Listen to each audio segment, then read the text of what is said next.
कॅल्क्युलेटरवर, मोबाईलवरच. आता गणितामध्ये आकडे म्हणून राहिले नाही, साधं सोपं उदाहरण सांगितलं तुम्हाला. पण दुर्दैवानं आज मुलांकडे कमी भाव बघायला भेटतो, मुलींकडे जास्त आहे. भाव, प्रेम, माया, ममता मुलींकडे जास्त आहे. पण तरीही मुली आपण पोटात मारतो. आणि मुलीकडे माया जास्त आहे, माया जास्त आहे, प्रेम जास्त आहे, वात्सल्य जास्त आहे, भावना शुद्ध आहे. पोरांच नाही. पोरं तर सांगतो तुम्हाला 5वीची पोरगी होती आणि 5वीची पोरगी ते पहिलीच होती. पोरापेक्षा मुलगी हुशार आहे. बरोबर, खरे खरे बघा, मुलांपेक्षा मुलगी हुशार आहे. 5वीचं पोरग होतं आणि 5वीची मुलगी होती. त्या 5वीच्या पोरानं आणि 5वीच्या मुलीनं एका मागे एक नंबर परीक्षेमध्ये अल्फाबेटिकल नंबर असतो. अल्फाबेटिकली म्हणजे आडनावानुसार नंबर असतो. आडनावानुसार पोरं बसवलेले होते.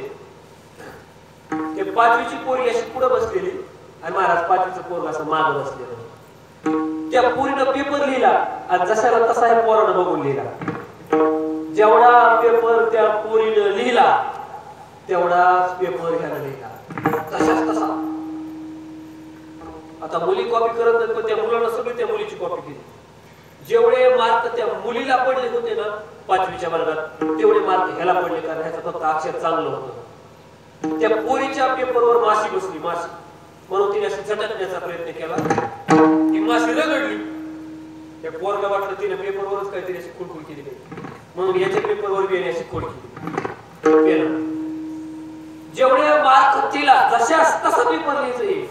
7वीच्या वर्गाला तीच पोरगी पुढं व्हायच माग. जेवढे मार्क तिला तेवढे ह्याला. 10वीच्या वर्गात तीच पोरगी पुढं केवढा ह्याच माग. जेवढे मार्क तिला तेवढे ह्याला.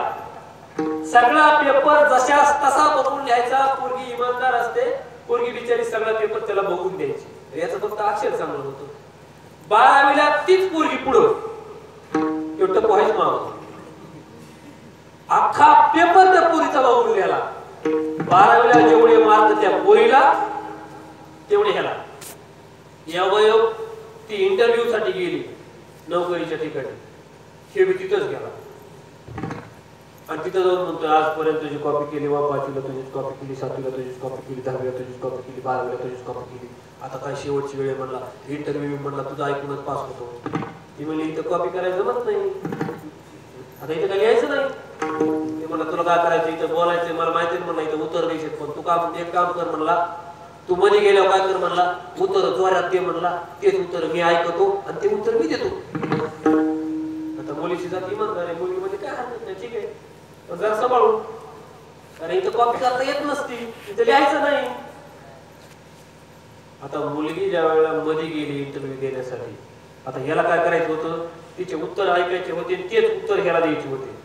मुलगी मध्ये गेली आणि मुलीची जात नम्र असते. मुलगी जातानाच मुलीने विचारलं मे कम इन सर. सरांनी म्हणून सांगितलं साहेबांनी हा यस कमी. हॅव अ सीट, बसा प्लीज. बसली. पोरं बसा म्हणायच्या बसलीत वाटतं.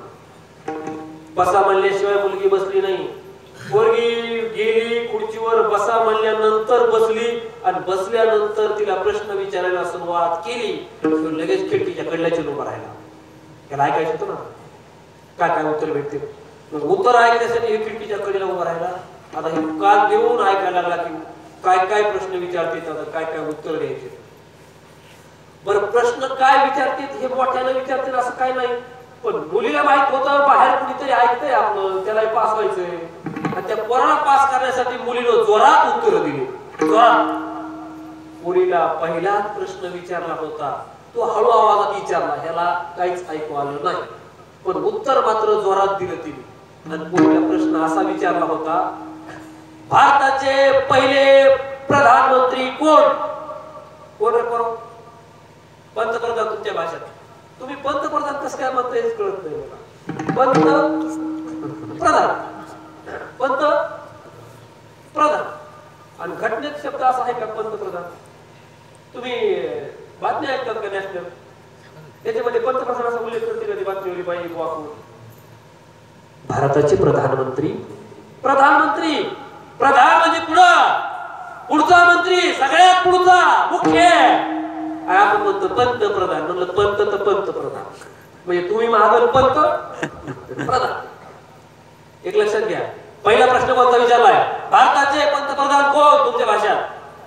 कोण रे बरोबर? भारताचे पहिले पंतप्रधान डॉक्टर राजेंद्र प्रसाद. हा डॉक्टर राजेंद्र प्रसाद. बस जमलं ना, तो महाराणी आहे. पहिला प्रश्न विचारला भारताचे पहिले पंतप्रधान कोण? पूर्ण जोरात उत्तर दिलं पंडित जवाहरलाल नेहरू. ते पंतच पंडित जवाहरलाल नेहरू.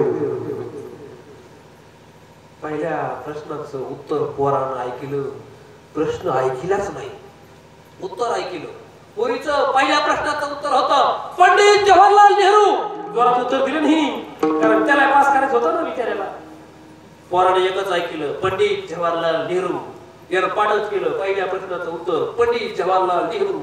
प्रश्न ऐकू आला नाही पण उत्तर पाठच केलं. दुसरा प्रश्न पोरीला विचारण्यात आला भारताचे सध्याचे पंतप्रधान कोण? कोण सध्याचे पंतप्रधान कोण? नरेंद्र मोदी. काय?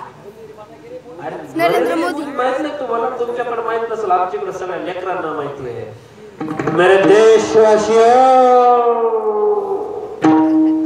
हमारे देश में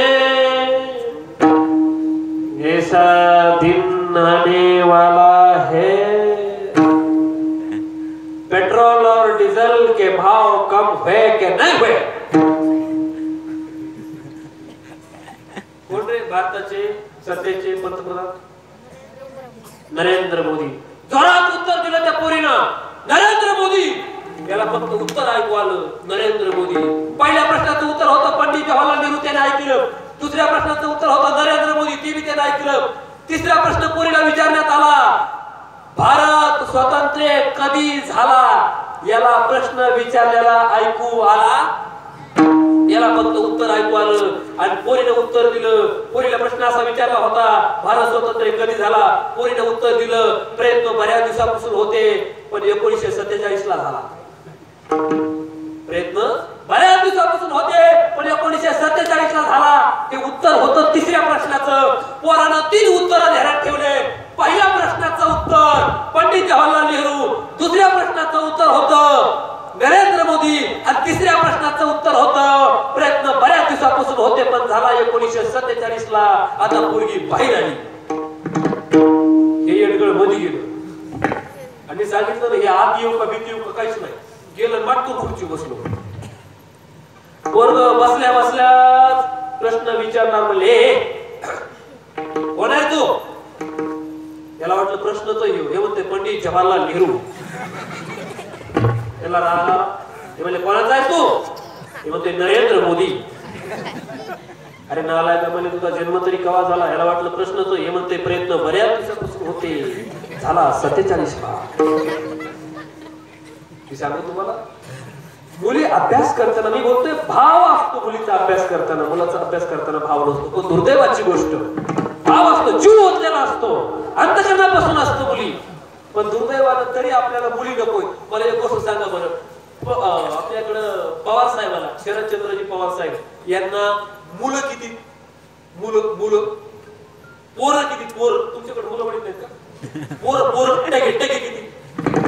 एक बी नाही ना. गोपीनाथराव मुंडे साहेबाला मुलं किती? तुम्ही बोलतात का जाऊ महाराज? एक बी नाही. अशोकराव चव्हाणाला मुलं आहेत का? एक बी नाही. मग आपली प्रॉपर्टी उतू आली होय. आपल्याला वंशाला दिवा पाहिजे. किती वंशाला महाराज? वंशाला दिवा पाहिजे. साधी गोष्ट सांगतो तुम्हाला. जी मुलगी करू शकते ना राजा हो मुलगी मुलाला नाही करता येत तेवढं. तेवढी माया, तेवढं प्रेम, तेवढी आत्मीयता. एक सांगतो